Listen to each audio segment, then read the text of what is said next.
Buenas noches. Siempre pienso en Jesús cuando predicó el sermón el mensaje de él en el sermón del monte, ¿no? No tenía micrófono, no tenía nada y lo escucharon 4.000 personas. Bueno, un placer estar con ustedes, espero que estén bien. Y estamos en esta noche teniendo temas que vamos a ir construyendo día a día en relación a este tema tan importante que es el discipulado. ¿Cuántos de ustedes estuvieron anoche? Muy bien, ok. Y el resto que no levantó las manos supongo que están por la primera vez. Así que bueno, espero que puedan reengancharse porque la idea está que un tema de estos lleve al otro. Ayer veíamos la invitación que Jesús hizo, venid en pos de mí, a aquellos pescadores. Y la verdad, lo más importante que hay que pensar en esto es que ellos ni soñaban con lo que iba a pasar posteriormente. Es decir, no tenían la más mínima idea. Que eso hace que cuando nosotros escuchamos el llamado de Cristo Jesús a nuestras vidas, ni soñamos qué es lo que va a pasar posteriormente. Creo que con cada uno de los que estamos acá y ya pintamos canas en el Evangelio, 30, 40, 50 años atrás, cuando el Señor nos llamó, particularmente no tenía la más mínima idea de dónde iba a estar yo hoy. Es decir, el Señor maneja nuestras vidas y nos va llevando de un lado a otro. Hoy vamos a hablar sobre aquella vida espiritual que el discípulo tiene, que es genuina. Y volvemos a decir que estos mensajes no tendrían ningún efecto si nosotros pensamos aún que ser cristiano y ser discípulo es la misma cosa. Usted puede ser cristiano y no discípulo. Obviamente no puede ser discípulo si no es cristiano. El discípulo es un estándar de vida, podemos decir más alto, podemos decir más profundo, pero es diferente al ser cristiano. Y más en el cristianismo de hoy en día, donde la palabra cristiano se usa de muchísimas maneras y quiere decir también a veces distintas cosas. Si uno va a cualquier iglesia de la Alianza, especialmente que las que conocemos, y existen cursos de discipulado, no sé, aquí existen cursos con ese título, hermano Juan. No existe, bueno. Pero uno frecuentemente encuentra que usted hace el curso de discipulado A, B, C, 1, 2, 3, 4, y hay a veces iglesias en que gradúan a una persona después que hizo cantidad de cursos, culminó satisfactoriamente el curso de discipulado. El discipulado no es información nada más. Es decir, uno puede estudiar muchísimos cursos y nunca llegar a ser discípulo de nadie. Los cursos, que hay que tomarlos, no estoy diciendo que no hay que tomarlos, tienen información, que es válida. Ahora, esa información está apuntada en algún momento a que penetre en nuestras vidas y que nos cambie, pero no necesariamente. Hay gente, por ejemplo, que no tomó nunca un curso bíblico por alguna razón X, y sin embargo expresa en su vida un cristianismo que él lo aprendió de algún lado, de la vida de alguien, no por lo que estudió. Entonces, usted tiene que entender que el discipulado no es, repito, no es información, sino es formación. Formación. Hay muchísimo en nuestras iglesias que se aprenden, yo digo siempre, uso una palabra de la ciencia, se aprende por ósmosis. Es decir, muchas de las prácticas nuestras, por ejemplo, llegar tarde a los cultos. ¿Ustedes vieron algún texto bíblico que dice que hay que llegar tarde a los cultos? No. ¿Dónde lo aprendieron? Y posiblemente siempre llegaron a tiempo hasta que se hicieron amigos de alguien en la iglesia que nunca llegaba a tiempo. Y entonces usted simbióticamente también no llegó tarde. Traer la Biblia a la iglesia, venir vestido de una manera u otra a la iglesia, dar nuestras ofrendas, uno recibe información, pero ¿cómo baja la información esa a nuestras vidas? ¿Cómo baja a nuestros libros? Eso es formación. Y muchas veces la formación viene de una vida a la cual uno admira, que uno aprecia, que uno realmente estima.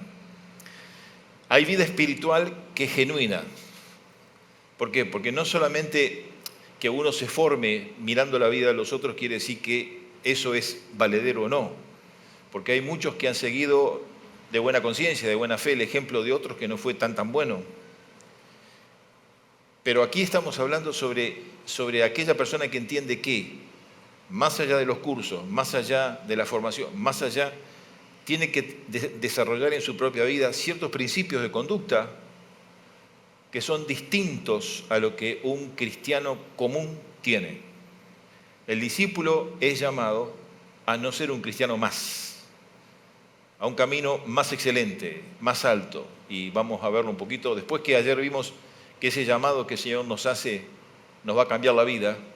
Y yo espero que usted, cuando escuche el llamado del Señor, abra el corazón suyo y deje que Dios haga su obra en usted. Vamos a buscar un pasaje en esta noche que está en Lucas, en el capítulo 9. Y yo quisiera leerlo, Lucas capítulo 9.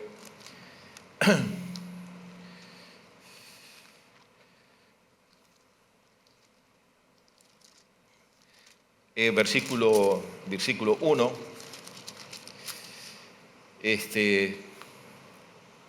Habiendo reunido Jesús, obviamente a sus 12 discípulos, les dio poder y autoridad sobre todos los demonios para sanar enfermedades, y los envió a predicar el reino de Dios y a sanar a los enfermos. Y les dijo: no toméis nada para el camino, ni bordón, ni alforja, ni pan, ni dinero, ni llevéis 2 túnicas.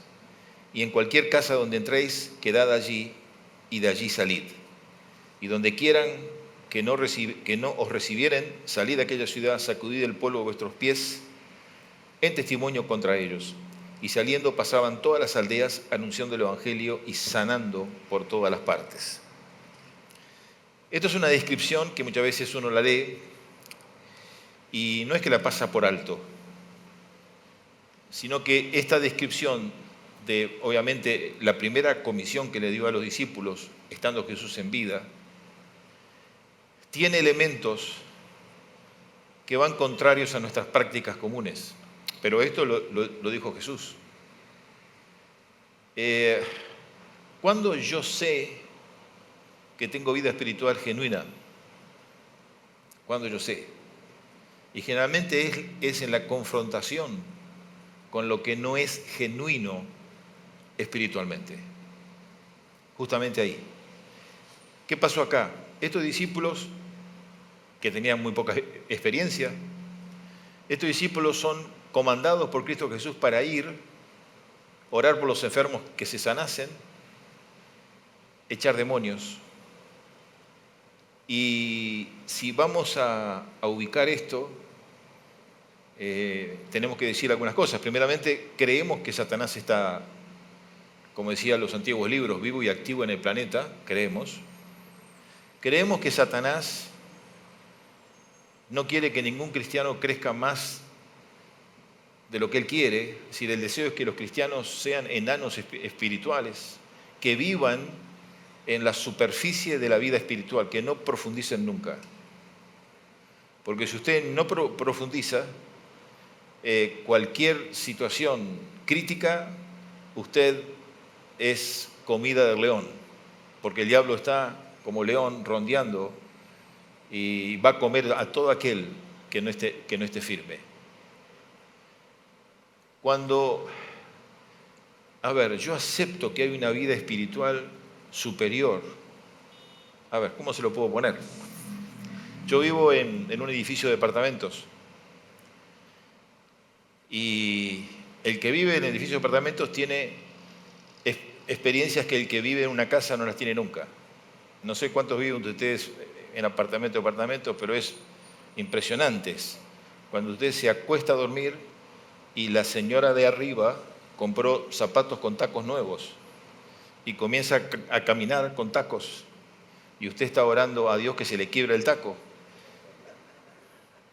Y después el hijo, insoportable, comienza a jugar y tira un juguete a otro y usted está acostado mirando al cielo, pero no mirando al cielo, mirando al techo, esperando, rogando a cuanto santo encuentra usted desocupado para que paren. En mi departamento, por un tiempo, hasta que tuvimos que averiguar qué pasaba, movían muebles a las 2 de la mañana, de un cuarto al otro, ¿no es cierto? Es como que la mujer echaba al hombre y el hombre se iba con el colchón y al otro día volvía.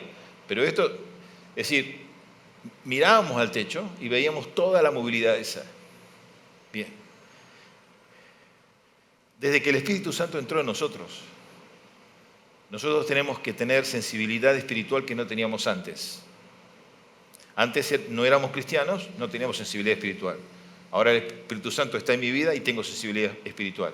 ¿Qué produce la sensibilidad espiritual? Que yo percibo que hay otros seres espirituales dando vuelta alrededor. Jesús le dijo: ustedes tienen que ir a predicar el Evangelio.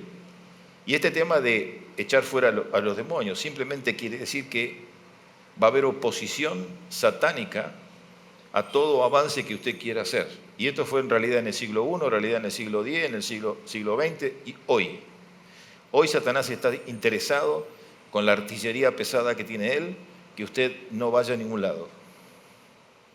Así que usted venga a la iglesia, sí, que se siente, pero que no quiera hacer más, porque entonces usted no molesta a nadie. Esta autoridad espiritual es la que el discípulo puede llegar a tener, y lo digo con mucho cuidado, y el cristiano común no la tiene. El cristiano común, cuando ve algo raro espiritual o define que hay alguien que está endemoniado o no sabe qué hacer. Corre al pastor. Bendito la iglesia que tenga un pastor que realmente sepa qué hacer en ese momento. En la iglesia nuestra tuvimos en varios años visita de gente endemoniada. Uno entró, empezado el culto, me miró de atrás, yo estaba predicando, yo lo miré, imagínense, entre 200 personas, 300 personas, detectar por los ojos que este tiene un ser extraño. Fue impresionante y lo miré fijamente. Otra vez entró uno. Yo había comenzado justamente a predicar y este hombre avanza desafiándome con la vista hacia la fila de enfrente. Allá tenemos butacas y se sentó mirándome desafiadamente. Y varios hermanos de la iglesia supieron que ese no era igual a los otros. Y se pararon 3 o 4 como para defenderme a mí si me hacía algo, lo cual yo se lo agradezco. Pero el tema está que generalmente ese ataque no es físico, ese ataque es espiritual. Entonces desde el púlpito yo estaba predicando y le dije al hombre en el nombre de Cristo Jesús, te quedas quieto o te vas. Y seguí predicando. Este hombre se quedó quieto y al terminar la prédica se puso en pie y se fue, con la cabeza baja. Esa confrontación espiritual, el discípulo la conoce, la entiende y la vive. Y la vive. El cristiano común no entiende nada de esto. El otro día estaba paseando con una hija en una ciudad en Estados Unidos X y un endemoniado venía hacia nosotros en la calle. Y mi hija, que obviamente es creyente, dice: papá, ¿no sentís algo raro? Ese es un endemoniado. Dice: ¿por qué te das cuenta? Por los ojos. Desviados totalmente. Entonces yo lo miré fijo, íbamos caminando, ahí cruzaba, venía enfrente, lo miré fijo y se hizo a un lado y se fue. El discípulo tiene que tener esa intuición de los temas espirituales. ¿Cuándo está atacando a una familia Satanás? Impresionante. Ahora, yo quiero que ustedes subrayen, si aún subrayan sus Biblias o el teléfono. Hay 2 palabras interesantes acá. No hagan como aquel gallego que le puso liquid paper al celular para subrayar. Poder y autoridad. Eso está en el versículo 1. Y les dio poder y autoridad. Ahora, si ustedes lo leen 3, 4 veces esto, adquiere una tonalidad que no tiene antes. Quiere decir que Dios me dio poder y autoridad. ¿Qué diferencia es? ¿Es el poder físico? ¿Yo puedo levantar ahora una pesa de 1000 kilos? No. El Señor me dio poder delegado a mí. Y con el poder delegado a mí, me dio autoridad. El cristiano común esto no lo conoce. Pero el adentrado en la vida espiritual, el que busca la genuinidad, sabe que nada viene gratis. Que va a haber tiempos de confrontación y de lucha, no de guerra, no de guerra. El cristiano no tiene guerra espiritual. ¿Por qué? Porque la guerra lleva a que uno venza. Y quiero decirles a ustedes, hermanos, en Cristo Jesús, que Jesús venció a Satanás ya. Se merece un amén, pero lo pueden hacer luego en sus casas. Jesús venció a Satanás ya. ¿La victoria de quién es? De Cristo Jesús. Entonces usted no tiene que luchar absolutamente nada. ¿Qué tiene que hacer? Con autoridad y con poder enfrentar a un enemigo que ya está vencido, a un enemigo que ya está derrotado totalmente. Muchas veces uno entra en una casa, uno entra en la iglesia, que es cuando está vacío, es un espacio físico, y uno que tiene cierta sensibilidad espiritual es como que intuye que algo raro hay. Algunas veces yo me he puesto a orar en la iglesia vacía, que el Señor, en el nombre de Cristo Jesús, que limpiara toda. Y de un momento a otro el ambiente cambia totalmente. Entonces, esta palabra que nos hace temblar, porque a quién le gusta confrontar a un endemoniado, es lo peor que puede haber, a nadie, a nadie. Hace muchos años atrás, estábamos nos hablaron aquí en Lima, a otro pastor y a mí, estábamos en una campaña, que si podíamos ayudar a dos hermanas que vivían en Lima Vieja, porque una de ellas parecía que era algo raro que tenía. Bueno, fuimos con el otro pastor a una casona grande, 10 de la noche, 11, y dos hermanas que vivían solas, ya gente mayor. Entonces me dice, bienvenidos, pastor, mire, hablen con mi hermana que está acá. Dice, porque siempre está hablando cosas raras. Bueno, la hermana estaba acostada en la cama, nos miró, ya en la mirada dije, esta mujer está posesionada. Entonces ella, quien estaba en ella, nos dice, al otro pastor y a mí, los estaba esperando. Y el otro pastor empezó a conversar. En realidad no estaba conversando con ella, estaba conversando con el personaje que estaba dentro. Y ese personaje le dijo al pastor que eran varios los que estaban en ella, y esos varios venían de siglos atrás, desde la época de Adán y Eva. Y siguió una charla interesante. El que estaba allí, el pastor creía que era la mujer que estaba hablando. El pastor le explicó todo el tema del Edén. El endemoniado nos explicó el tema del Edén, todo. Nos dijo por qué Adán y Eva, el fruto, por qué esto, por qué lo otro. Y terminó diciendo, y Dios se enojó porque nos tuvo envidia y nos echó. Para eso eran como las 2 de la mañana. Yo salgo y hablo con la otra hermana y le digo, ¿cómo sabe su hermana de Biblia? Dice, pastor, en nuestra casa nunca hubo una Biblia, no hay. Yo los llamé a ustedes porque... Y me dice, más, dice, mi hermana no sabe leer, ni escribir. Y ahí seguimos con la aventura de limpiar a la persona esa como hasta las 4 de la mañana. Ahora, cuando uno tiene ese contacto con ese mundo espiritual, satánico, se da cuenta que jugar a la iglesia es la tontera más grande que hay. La iglesia no es un lugar donde tenemos una serie de cultos, o no teníamos, ahora tenemos, donde venimos, la pasamos bien, escuchamos un mensaje. La iglesia es una entidad espiritual. Entidad espiritual. En el Apocalipsis el Espíritu Santo prepara a la iglesia, que es la novia, para el encuentro con Cristo Jesús.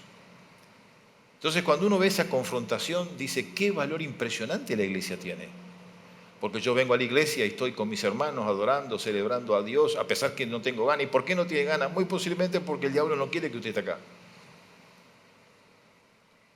Y el discípulo, que tiene ojos y oídos nuevos, entrenados en la autoridad y el poder que el Señor nos entregó.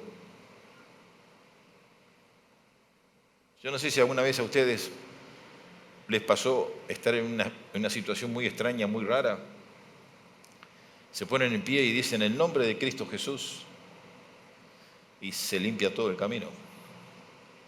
A veces nosotros tenemos que hacer algún detalle en nuestra vida, algo, y nos cuesta. Y uno se levanta y dice en el nombre de Cristo Jesús y se abre todo. Ese límite es conocido por el discípulo y a veces el cristiano no lo conoce. Jesús manda a estos discípulos, ustedes saben, van y vienen felices ejerciendo la... A ver, hermanos, el otro día estábamos hablando acá que cuando el programa Encuentro con Dios empezó, casi 50 años atrás, en Lince, y creo que también en Miraflores, había todo un trabajo de gente drogadicta, todo un trabajo. Y venían gente drogadicta y gente endemoniada también. Porque las dos cosas, desgraciadamente, van juntas siempre. ¿Y qué pasa? ¿Cómo se sana eso? ¿Se sana con quién? ¿Con una pastilla? No. Es la liberación gloriosa que el discípulo puede hacer en el nombre precioso de Cristo Jesús que venció ya. Es el ejercicio de la victoria. Yo vengo, ¿por qué? Porque tengo poder. ¿Por qué tengo poder? Porque el poder me lo entregó el Señor y tengo autoridad y me paro y bendigo en el nombre de Cristo Jesús. Y es allí donde vemos la diferencia que hay entre un cristiano y un discípulo. Yo les traje en esta noche una serie de puntos que vamos a estar proyectándolos ahora, donde vamos a ver más a profundidad estas diferencias que hay entre un cristiano y un discípulo. Vamos a ver si se lo van colocando ya aquí en la proyección. Yo lo voy a estar viendo acá. La genuina vida del discípulo. El primer ítem que vamos a ver que se modifica es el tema de la oración. El discípulo se comunica con el Señor de una manera individual. Él llega a conocer la omnipresencia de Dios de una manera indiscutible. ¿Qué diferencia hay entre la oración de un cristiano y la oración de un discípulo? Es abismal. Abismal. ¿El cristiano ora? Sí, Señor. Hace muchos años se hizo una experimentación en Londres. Se tomó un grupo de cristianos y se les hizo orar, oraciones de siempre. Se grabaron las oraciones y se identificaron, no me acuerdo si eran 10 o 12 o 13 palabras que se repetían en las oraciones de todos. Entonces después los llaman a todos de vuelta y dicen, van a orar otra vez, pero no pueden usar estas 15 palabras. ¿Saben qué pasó? No pudieron orar. Estaban tan acostumbrados. Nuestras oraciones son monotemáticas y nuestras oraciones son siempre usar las mismas palabras. Y si usted hace un experimento en su casa, graba una oración que usted dice y le quita ciertas palabras, si usted vuelve a orar sin decir esas palabras, no puede orar.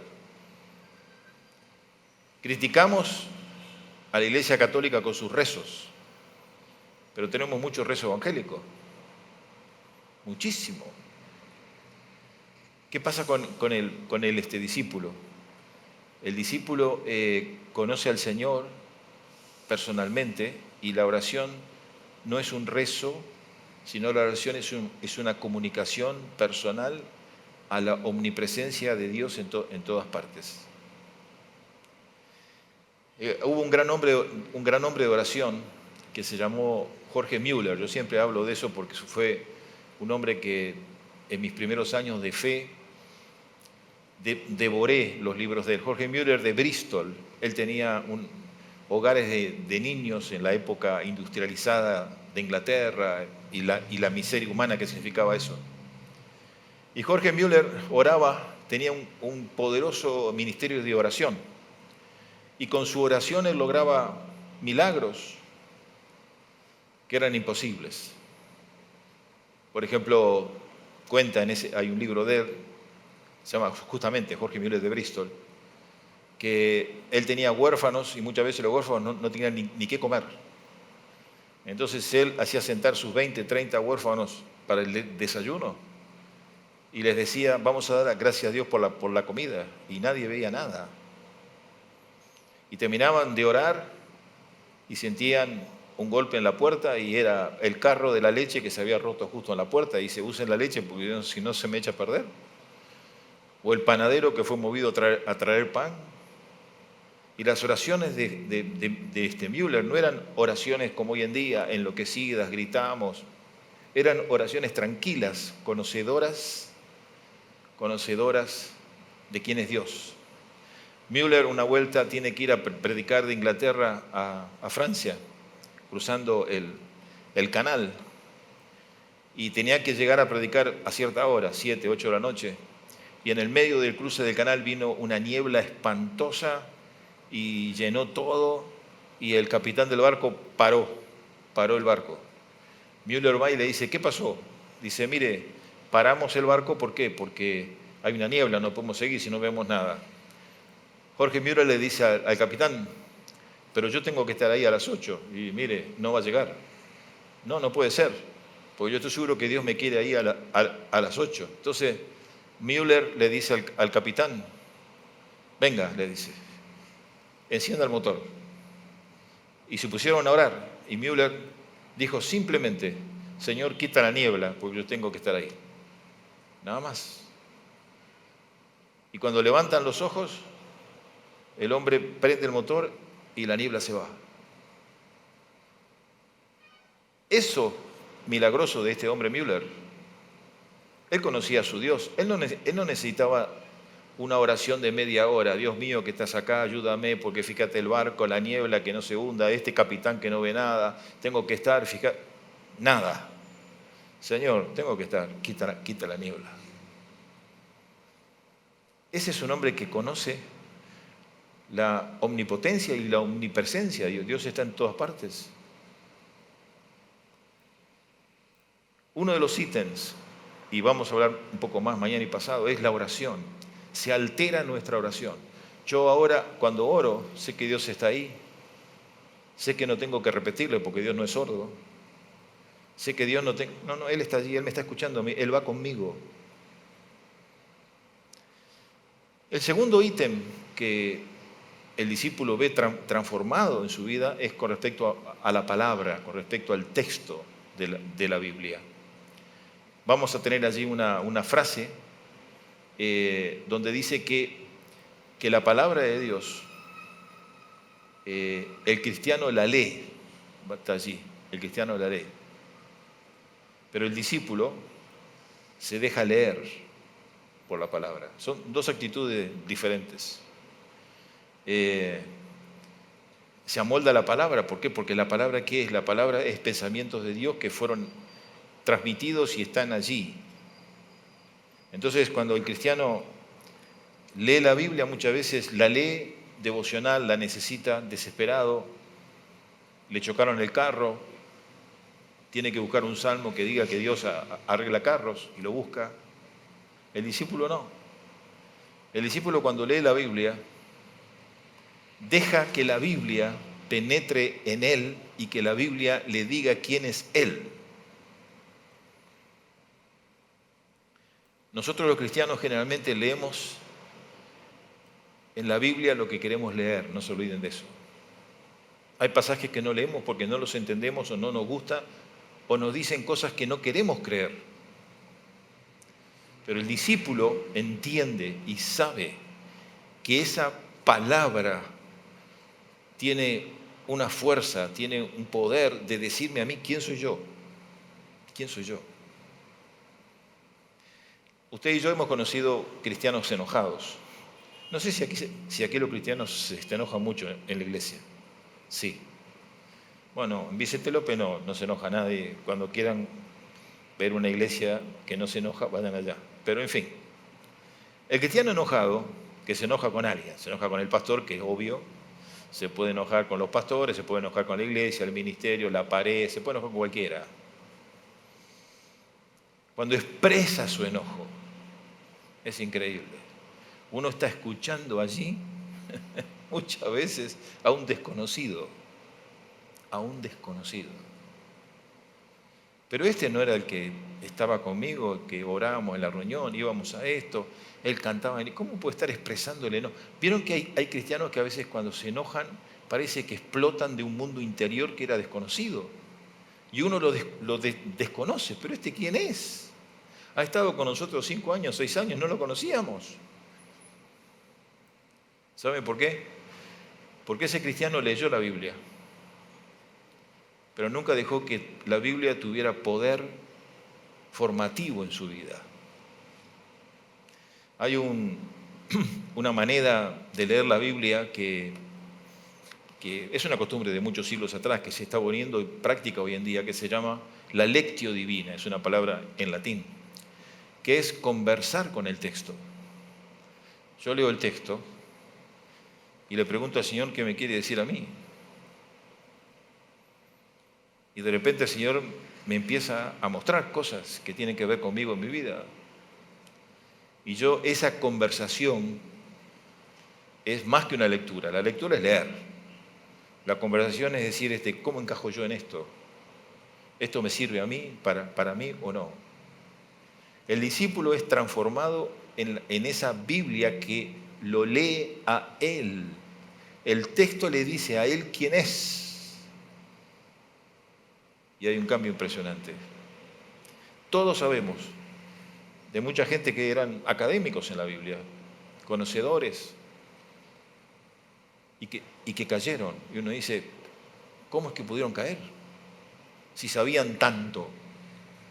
Perfecto, porque sabían mucho, pero esa sapiencia no moldeó la vida nunca. No la moldeó nunca. Hay un tercer ítem que vamos a poner ahora, que es la vida espiritual. Hay un texto ahí, 1 Tesalonicenses 5, 23, que yo les pido que lo busquen, porque la preocupación del discípulo es la santificación de su propia vida. Si ustedes buscan el texto, en 1 Tesalonicenses 5, 23, dice, es un texto que lo conocemos, ¿no? Y el mismo Dios de paz os santifique por completo, y todo vuestro ser, espíritu, alma y cuerpo sea guardado irreprensible para la venida de nuestro Señor Jesucristo. Y el mismo Dios de paz os santifique por completo. Este texto está en la carta a los tesalonicenses. La carta a los tesalonicenses se cree que fueron las primeras cartas que Pablo escribió cronológicamente, la primera y la segunda carta, a la iglesia en Tesalónica.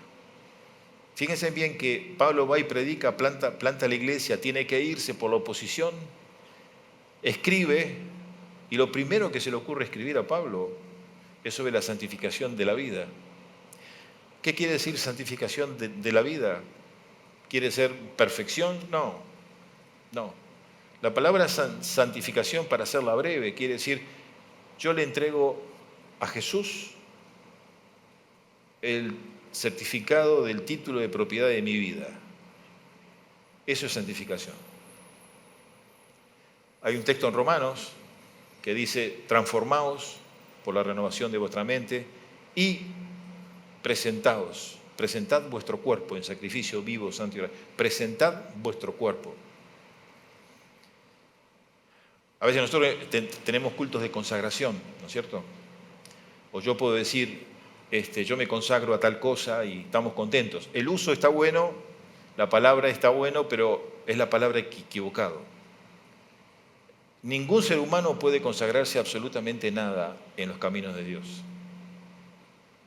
¿Quién consagra al hombre? Lo consagra Dios. ¿Qué debo hacer yo? ¿Qué dice Romanos? Presentaos presentaos ante Dios, que es vuestro sacrificio vivo. Yo tengo que ir y presentarme delante de Dios. Acá estoy. Señor, acá estoy. Totalmente buscando la santificación. Ahora, Señor, te ruego que tú me consagres a un servicio. Entonces el Señor me va a mirar a mí, que yo estoy ahí, presentándome, y el Señor me va a tomar y me va a consagrar a un servicio. Yo no me puedo consagrar para nada, yo puedo presentarme nada más. Este tema de la santificación, que es un tema amplísimo y muy caro en la Alianza Cristiana Misionera y en su herencia, nos daría para hablar horas. Pero santificar es buscar que Jesucristo sea lo más importante que mi vida tenga. Y ahí está la diferencia abismal entre un discípulo y un cristiano. El cristiano, el ser más importante para el cristiano es el mismo. No se olviden de eso nunca. El discípulo dice no, el ser más importante para mi vida es Cristo Jesús. Esa es la diferencia que hay. Vamos a ir al próximo tema, la comunidad cristiana. El discípulo no entiende su cristianismo fuera de la iglesia local. Comprende la comunidad y aprende a vivir en ella. Como dije antes, la iglesia es mucho más que las cuatro paredes, que los hermanos, las actividades, mucho más. La iglesia es una entidad espiritual, donde nosotros entramos en la iglesia, que es el cuerpo de Cristo, y Romanos dice, el Espíritu Santo nos bautiza en el cuerpo de Cristo. Si entramos en el cuerpo de Cristo y somos parte del cuerpo de Cristo.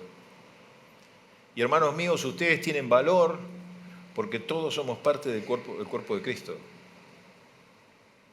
Por tanto, no puede haber un cristiano solo, abandonado, que dé vuelta por todos lados, y menos un cristiano que esté peleado con la iglesia. No puede existir, hay algún problema allí que no funciona bien.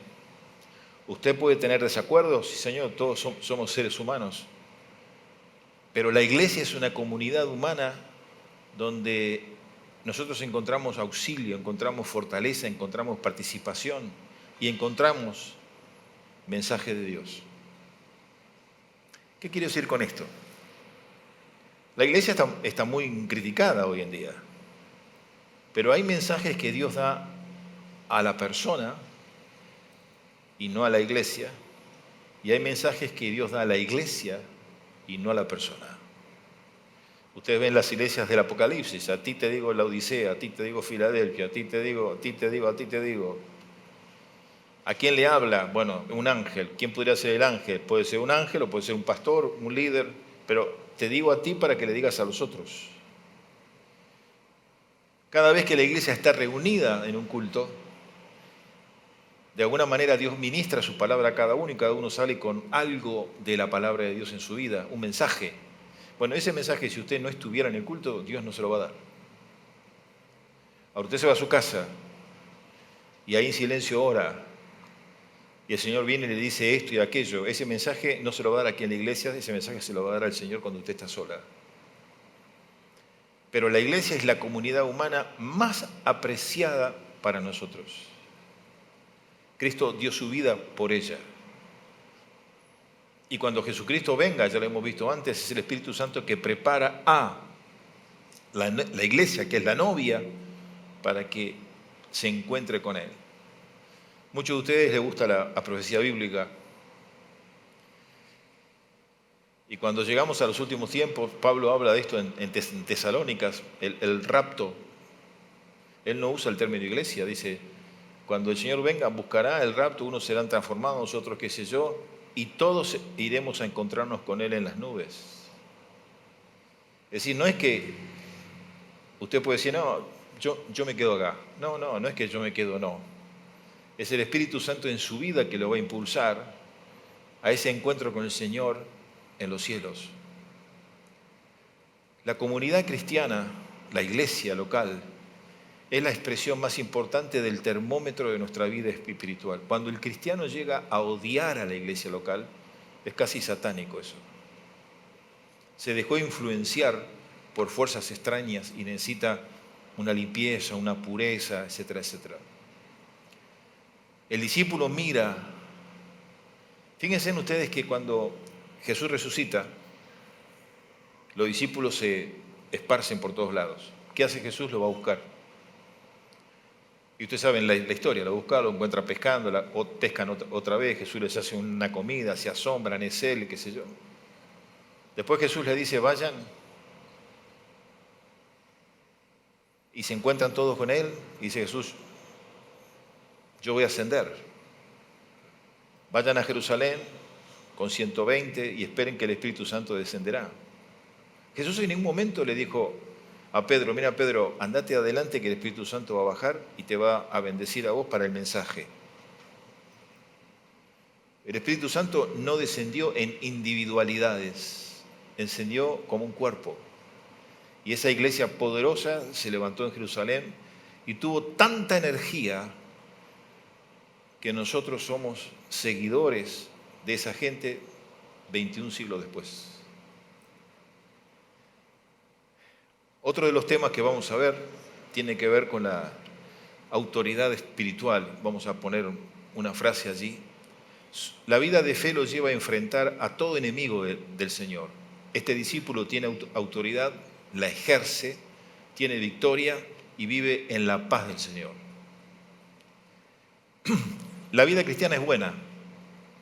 La vida cristiana es muy linda. La vida cristiana es muy bella.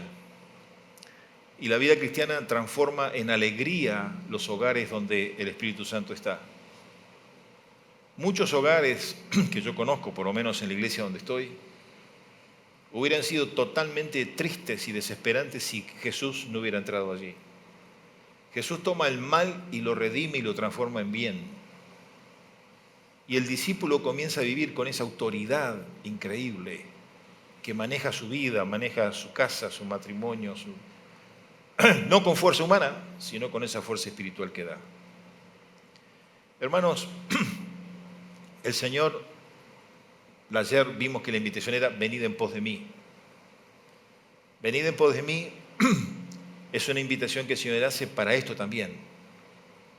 Cambien, transformen, sean otras personas, tengan una vida espiritual, como decíamos hoy, genuina, real, cambiante, con fuerza, con autoridad, que venza, sean felices, actúen, viven. El mundo necesita ver una iglesia que tiene autoridad, que se para y predica claramente y que es una iglesia enamorada del Señor a pesar de todo lo que está pasando. Tenemos iglesias de la Alianza en Ucrania. Según tengo entendido, los pastores en Ucrania, muchos les han deshecho la iglesia.